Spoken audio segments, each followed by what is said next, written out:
제가 하나 여쭤보고 싶은 게 있는데 스타트업 리더가 갖춰야 될 게 뭐 여러 가지긴 하지만은 네.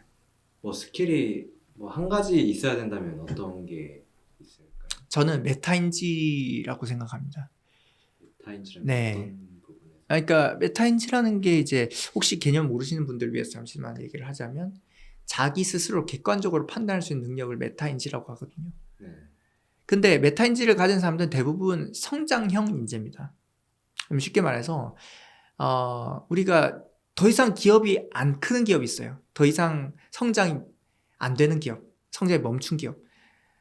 그런 기업들은 좀비 기업들이 많아요. 그냥 먹고 사는 정도만 벌고 더 이상 성장하지, 매출도 안 늘고 거기서 계속 그냥 똑같죠. 그런 사람들의 두 가지 이유가 있는데요. 하나는 메타인지가 부족해서 자기를 객관적으로 뭐가 문제인지 모르는 거예요. 자기의 강점과 약점을 모르고, 두 번째, 그 약점을 발견하더라도 메타인지가 있더라도 고치지 못하는 사람이 있어요. 자기 고집이 너무 강하거나 자기 욕심이 너무 강해서 결국에는 그거를 고치지 못해요. 그러니까 뭔가 우리는 사업이라는 걸 본질적으로 생각해 봤을 때 문제 해결이라는 거잖아요. 이제 사업이라는 게. 그러면 자기의 문제도 해결할 수 있어야 되고 사업의 문제도 해결할 수 있어야 돼요. 그럼 사업을 딱 볼 때 그걸 내가 하는 사업이니까 내가 이쪽에서 자 이런 걸 딱 뭔가 어떤 사업에서 문제가 부딪혔어요. 그럼 해결해야 되는데 자기 자신을 모르는데 어떻게 자기 자신을 모르는데 어떻게 문제를 해결할까? 적을 알고 나를 알아야 문제를 해결하는데 내가 뭐가 약점인지도 모르는데 그냥 문제 해결한다고 그냥 들이댔다가 안 되는 경우 여러 봤습니다. 뭐 예를 들어 볼게요. 제가 외국어를 못해요. 조금 더 정확하게 얘기하자면 착각하고 있는 거예요. 영어를 잘한다고.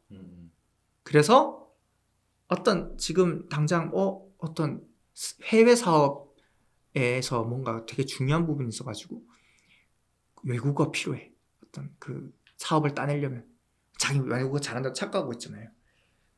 딜을 했는데 그 사람이 막 제가 막 영어 못해가지고 I have to 이렇게 하다가 결국에는 이제 그 신뢰를 잃어가지고 빵꾸 나고 자기는 잘한다고 생각하는 거야.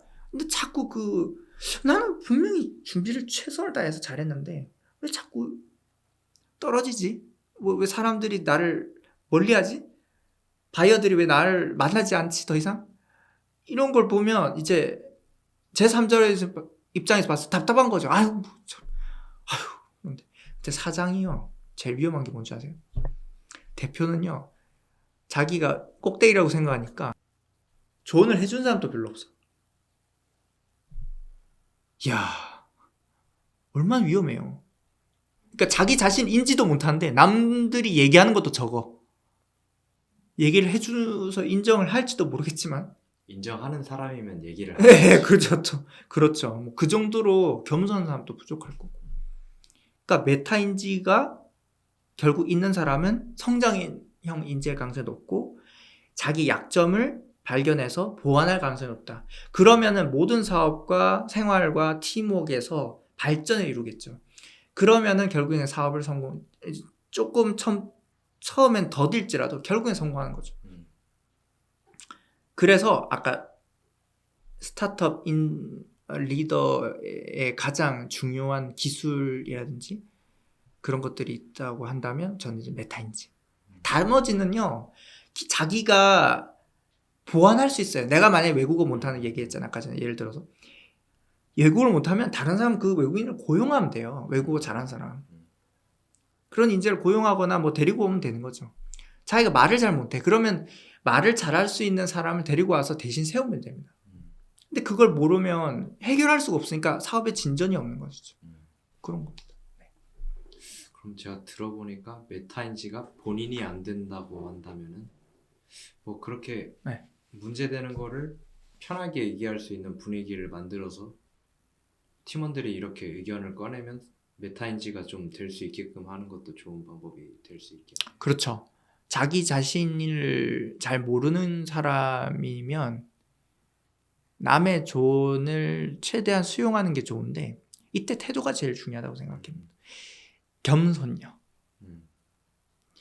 특히 스타트업 리더는 기반이 없으면 겸손해야 됩니다. 많이 배워야 되기 때문에. 근데 자기가 많이 안다고 생각하는 순간 배움이 멈춰지고 교만하는 순간 사람들이 떠나요. 신뢰도 잃고.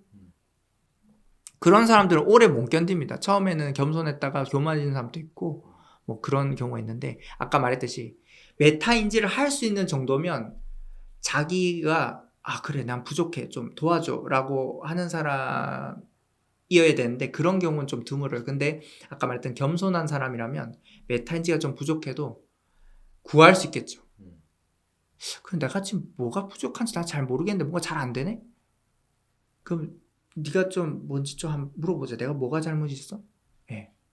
물어보는 건 일단 둘째치고 인정을 해야 되거든요. 이래요.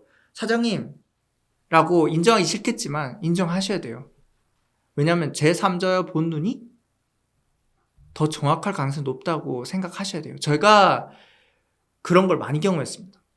저는 제가 스스로 인지하는 제가 스스로 착각하는 게 많다고 생각돼서 저는 제가 같이 사는 동생이 있는데 그 동생에게 조언을 많이 받아요. 심지어 그 동생은 제가 요구하지 않을 때도 잔소리를 합니다. 네, 와가지고 형님 이거는 이상이 있고요. 형님 이거는 좀 형님 이건 아닌 것 같아요. 이런 얘기를 하면 기분이 안 좋습니다. 예. 거의 엄마네요. 예.